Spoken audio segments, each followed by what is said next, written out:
Oke, selamat pagi, siang, sore. Ketemu lagi untuk melanjutkan topik tentang epilepsi. Jadi saya teruskan mengenai terapi, dimulai dengan prinsip umum terapi epilepsi. Ya, jadi apa prinsip umum terapi epilepsi? Monoterapi adalah lebih disarankan. Kenapa? Karena mengurangi potensi adverse effect. Jadi semakin sedikit obat yang digunakan tentu akan semakin sedikit efek samping.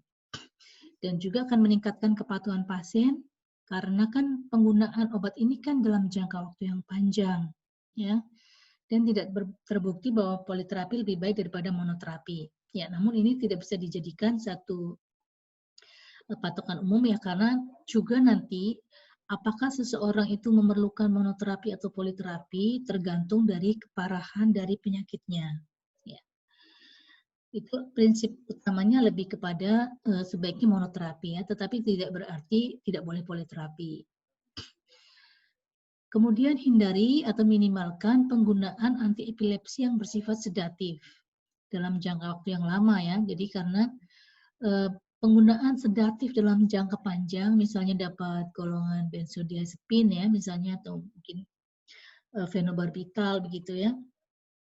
Itu nanti akan mempengaruhi pada intelijensia, memori, kemampuan motorik yang bisa menetap selama pengobatan ya. Dan juga bisa menyebabkan ada toleransi ya, peningkatan dosis dari yang seharusnya untuk mendapatkan efek yang sama. Nah, jadi sebaiknya tidak menggunakan antiepilepsi yang sedatif. Biasanya tetap bisa digunakan, tetapi dalam kondisi tertentu dan itu dalam jangka pendek. Jadi misalnya pada pasien yang status epileptikus biasanya juga dikasih diazepam ya, tetapi bukan untuk terapi maintenance. Ya mungkin mulailah terapi dengan satu antiepilepsi yang non sedatif, baru kalau misalnya gagal bisa diberikan yang sedatif atau memang politerapi ya. Jadi intinya seperti itu dan berikan terapi sesuai dengan jenis epilepsinya. Nah, diusahakan mulai dengan dosis terkecil yang kemudian bisa dititrasi sesuai dengan kondisi pasien. Karena sangat penting juga adalah memelihara kepatuhan pasien. Dan yang perlu dipertimbangkan adalah bahwa ada variasi individual terhadap respon obat antiepilepsi. Sehingga perlu pemantauan dan penyesuaian dosis ya pada setiap individu. Dan jika suatu obat itu gagal untuk mencapai suatu terapi, maka nanti bisa dihentikan pelan-pelan, kemudian diganti dengan obat lain, ya. Jadi bisa di taper off dulu, ya, diturunkan pelan-pelan, kemudian switch dengan obat yang lain. Kalian nanti bisa mencari informasi terkait dengan bagaimana switching obat antiepilepsi dengan obat yang lain. Tapi pada prinsipnya biasanya adalah di taper dulu, kemudian obat yang kedua akan naik pelan-pelan begitu. Dan diharapkan jangan sampai kosong. Artinya jangan sampai pasien itu tidak mendapatkan obat antiepilepsi sama sekali karena akan berisiko terhadap kekambuhan. Nah, yang ideal lagi adalah bisa dilakukan monitoring kadar obat dalam darah atau TDM. Tapi sih ini nggak terlalu mudah dilakukan ya, monitoring kadar obat dalam darah karena kalau di Indonesia peralatannya belum lengkap ya. Siapa yang akan bayarin ya? Karena juga tidak murah untuk menetapkan kadar obat dalam darah. Jadi biasanya yang dilakukan lebih kepada melihat kondisi klinis pasien, kekambuhannya bagaimana gitu, apakah terkontrol atau masih sering kambuh gitu ya. Jadi kemudian juga dilihat dari kemungkinan efek samping. Jadi kalau katakanlah phenytoin, kalau ketinggian mungkin akan nistagmus misalnya ya, efek sampingnya. Nah, sehingga itu yang dilihat lebih pada kondisi klinisnya. Nah, tata laksananya bagaimana? Bisa dibagi menjadi non-farmakologi dan farmakologi. Ya.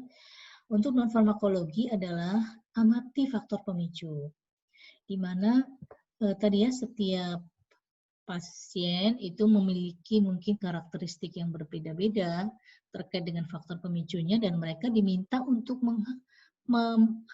meniteni ya bahasa Jawa ya. Jadi untuk mengamati mereka itu kejangnya itu biasanya kalau kenapa gitu ya. Jadi walaupun kadang-kadang tidak diketahui penyebab kejangnya, tapi kadang-kadang ada kondisi-kondisi tertentu yang lebih beresiko menyebabkan kejang. Itu yang perlu dipertahankan, yang perlu dipertimbangkan atau diamati. Kemudian non-pharmacological terapi yang lain adalah diet ketogenik. Jadi diet yang tinggi lemak. Ya. Kemudian ada juga stimulasi nervus vagus dan juga pembedahan. Pembedahan itu biasanya kalau yang sudah refraktori ya, yang sudah dikasih obat apa-apa nggak mempan, ya itu mungkin ada pembedahan dan itu tentunya dilakukan oleh ahli bedah saraf yang kompeten. Ya. Sedangkan untuk farmakologi digunakan obat-obat anti epilepsi. Nah, kalau kita mungkin nanti lebih fokus pada obat-obatannya. Jadi, kalau kembali kepada patofisiologi dari secara sederhana dari epilepsi, yaitu adalah apa? Keadaan hyperexcitable state. Jadi status sarafnya itu adalah hyperexcitable, terlalu mudah untuk eksitasi. Karena itu pendekatannya adalah apa? Karena penjalanan impuls saraf itu disebabkan karena tadi ya terjadinya aktivitas kanal ion terutama natrium ya, maka ini harus dihambat ya.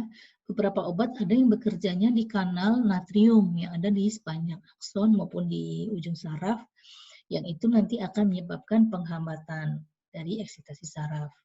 Yang kedua, karena ada neurotransmitter yang terkait dengan eksitasi seperti glutamat, maka ini dulu ya, yang glutamat harus ditahan juga, dihambat ya dengan suatu antagonis reseptor glutamat. Nah, untuk GABA ini justru harus ditingkatkan. Jadi GABA adalah neurotransmitter inhibitor. Jadi penurunan dari inhibitor itu harus ditingkatkan ya. Jadi dengan suatu agonis GABA. Nah, dari situlah kemudian muncul berbagai obat anti epilepsi. Nah, obat anti epilepsi ada sekian macam nih ya, ada lamotrigin, asam valproat, carbamazepin, phenytoin, clonazepam dan lain-lain. Nah, di sini dalam tabel ini kita lihat bahwa untuk berdasarkan ini memang masih menggunakan kategori yang lama ya, tetapi ini masih banyak diacu juga. Jadi untuk yang general tonic clonic, maka pilihan pertamanya adalah bisa valproat atau lamotrigin. Kalau yang vokal bisa lebih banyak. Kalau yang absence, yang yang petit mal itu yang tadi saya sebutkan ya, ada etosuximid, ini munculnya hanya di sini aja. Tapi katakanlah valproat itu bisa pilih banyak tipe ya. Kemudian alternatifnya kita lihat, alternatifnya itu adalah golongan tadi ya, golongan yang sedatif macam benzodiazepin, oxcarbazepin, carbamazepin ya, clobazam, clonazepam ya. Nah, ini adalah beberapa jenis obat anti epilepsi disesuaikan dengan macam epilepsinya maupun ini adalah first line dan second line atau alternatif. Kalau kita lihat secara mekanisme, summary-nya adalah tadi ya. Jadi ada yang kerjanya di ini voltage gate channel ya misalnya. Jadi obat-obat seperti phenytoin ini terkenal dia carbamazepin ya. Dia kerjanya di kanal natrium ya. Kemudian ada yang kerjanya di GABA misalnya ya, golongan barbiturat ini adalah yang menurunkan ini adalah yang meningkatkan aksi GABA ya. Kemudian ada etosuximid, ada ya. Saya kira kita udah pernah belajar di mata kuliah farmakologi ya. Jadi ini untuk mekanismenya bermacam-macam. Nah, sekarang ini adalah dosis-dosisnya serta interval serta side effect yang sering dijumpai. Nah, sekarang kita masuk kepada tata laksana terapinya. Jadi ketika seseorang didiagnosa positif untuk epilepsi, maka bisa dimulai dengan pengobatan dengan satu macam antiepilepsi, di mana itu harus didasarkan pada tadi ya klasifikasi kejang maupun efek samping. Jadi juga kita harus lihat komorbid pasien, mungkin pasiennya punya underlying disease yang lain gitu ya. Nah, kalau misalnya udah kita pakai dengan satu macam epilepsi obat misalnya, katakan let's say phenytoin misalnya gitu ya, atau carbamazepine atau valproat, jika sembuh, maka perlu dipertimbangkan apakah bisa ditoleransi efek samping dari obat tersebut. Kalau bisa, kemudian kualitas hidupnya kita evaluasi juga bagaimana kualitas hidupnya.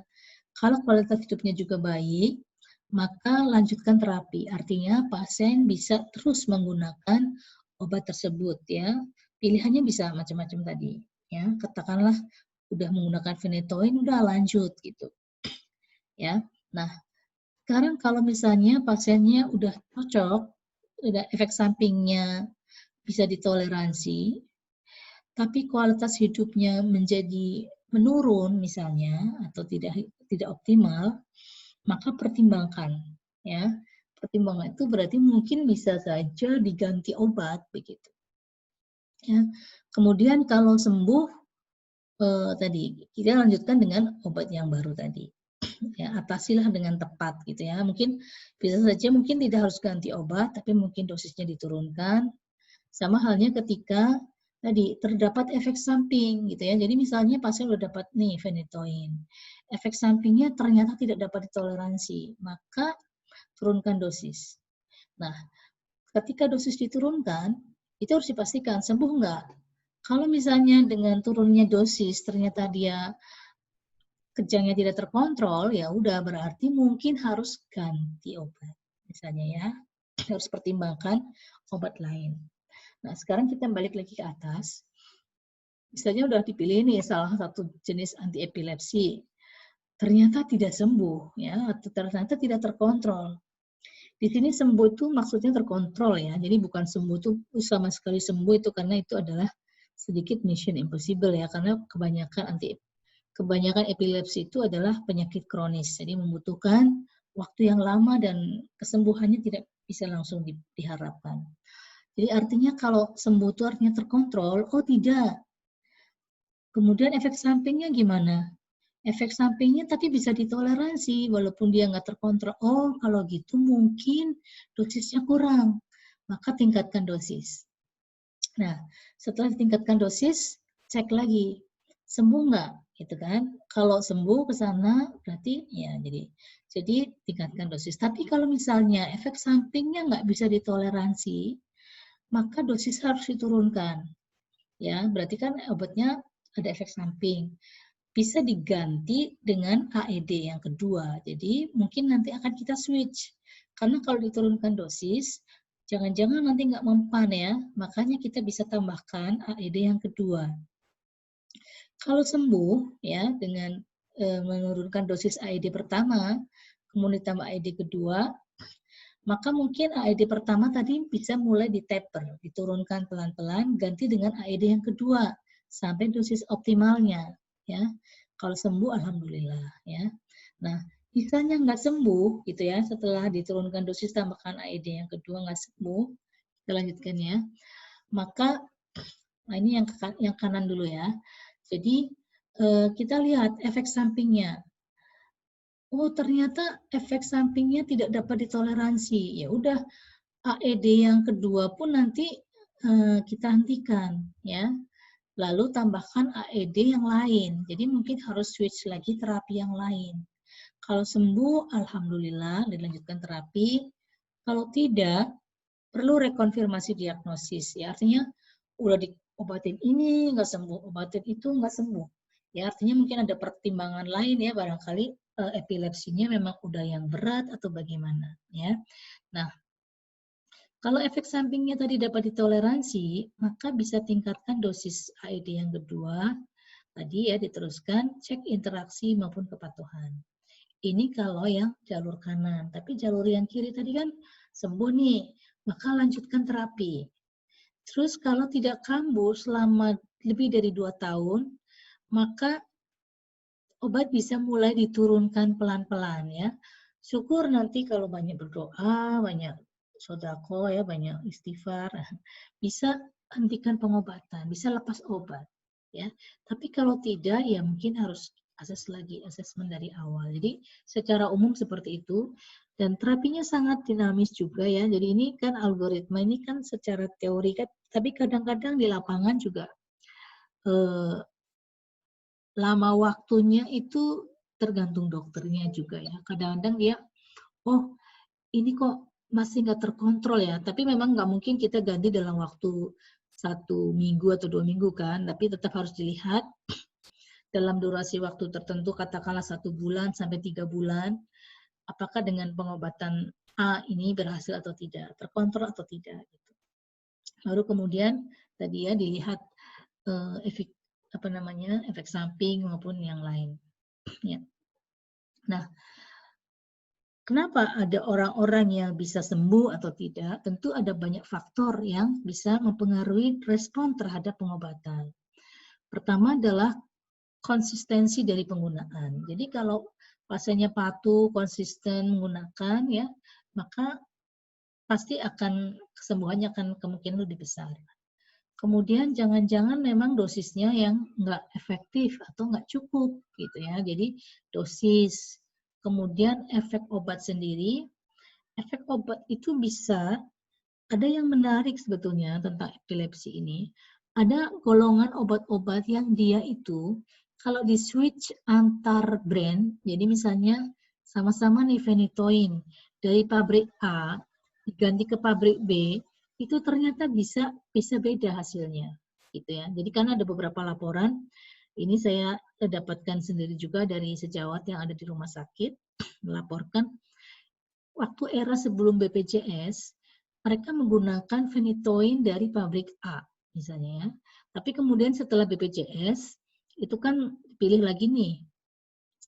Kebetulan untuk phenytoin yang masuk di formularium itu adalah dari pabrik B.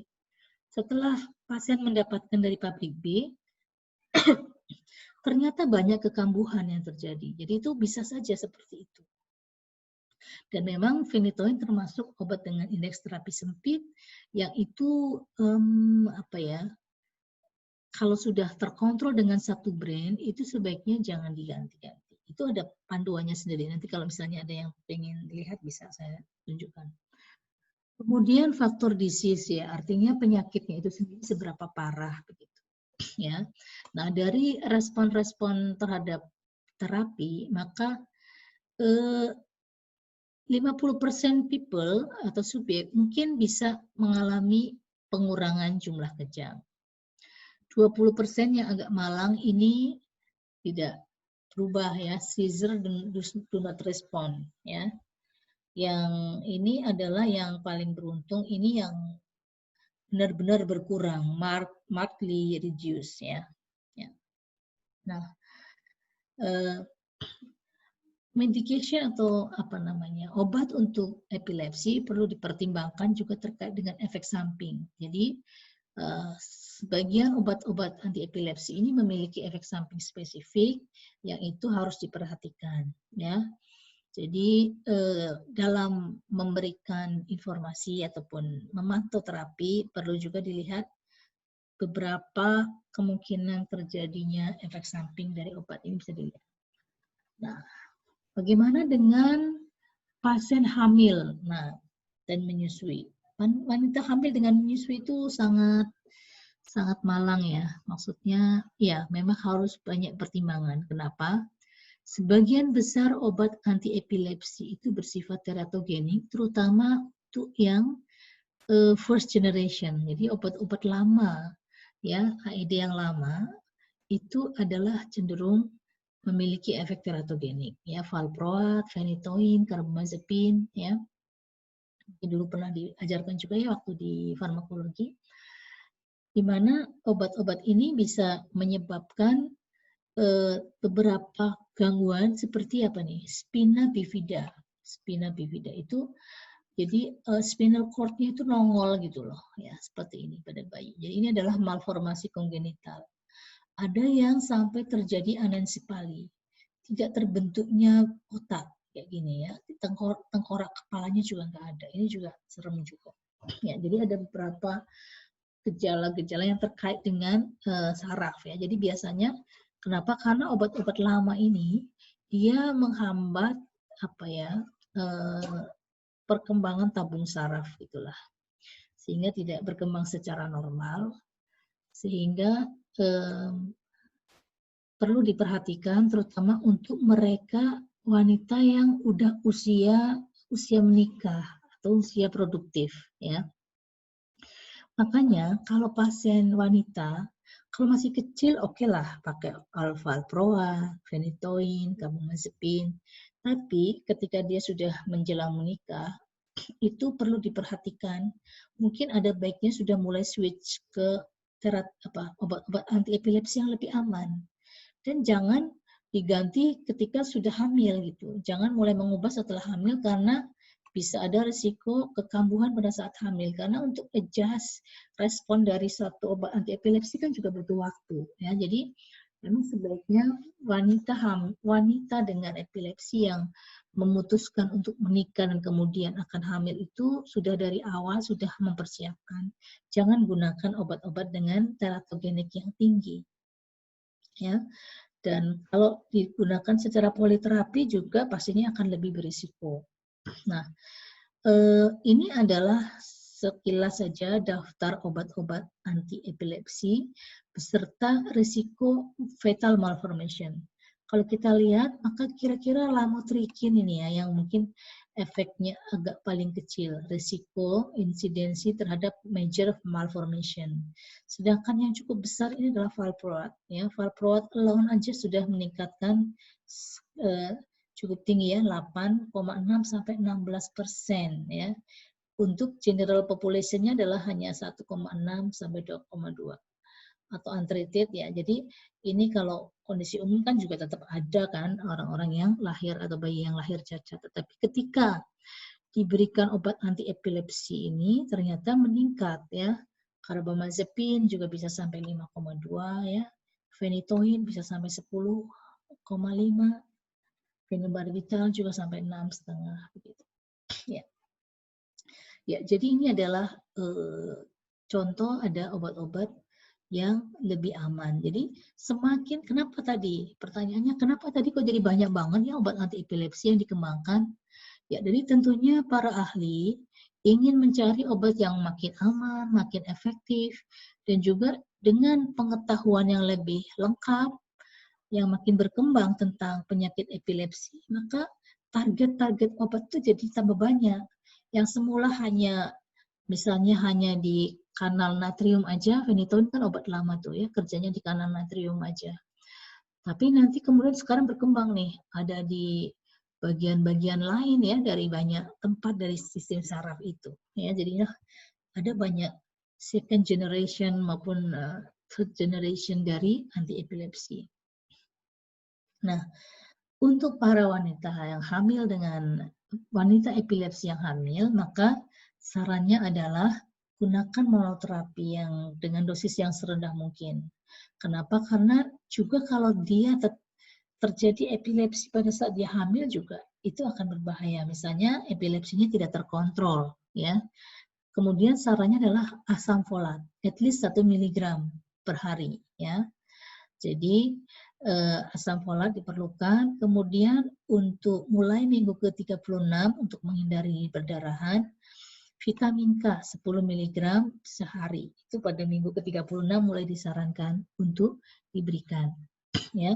Kemudian pantau kehamilan dan pertimbangkan kalau ada kejadian kejang. Dan yang lain-lain sama dengan pada umumnya. Lalu apa yang perlu dilakukan untuk pemantauan? Treating the patient, not the level. Jadi yang perlu diperhatikan adalah kondisi pasiennya, ya nggak usah mikir itu kadar obatnya seberapa gitu. Karena memang di Indonesia apalagi faktanya belum ada pemeriksaan kadar obat dalam darah untuk epilepsi, ya. Cek kontrol kejang dan kejadian efek samping jika ada. Cek kemungkinan terjadinya DRP, ya drug related problem. Mungkin dosisnya lebih atau kurang, ada interaksi obat atau tidak. ya ada IDR tadi sudah ya.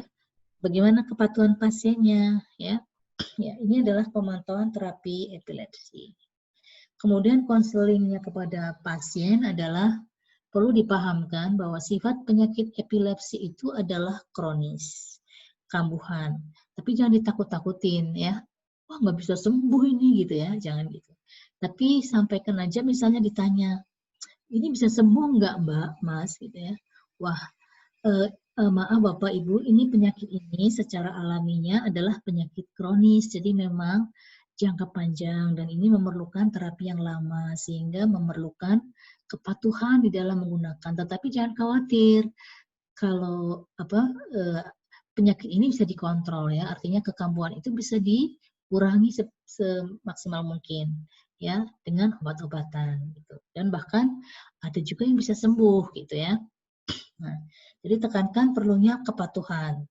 Sarankan pasien untuk menyampaikan kepada dokter atau apoteker ya, terkait kalau ada keluhan terkait sama obatnya. Jadi, oh setelah minum obat ini saya gusinya berdarah atau misalnya apa gitu ya atau apa. Itu biasanya yang merupakan mungkin efek samping dari obat anti epilepsi yang sekali lagi tidak semua orang mengalami ya. Jadi memang sangat individual.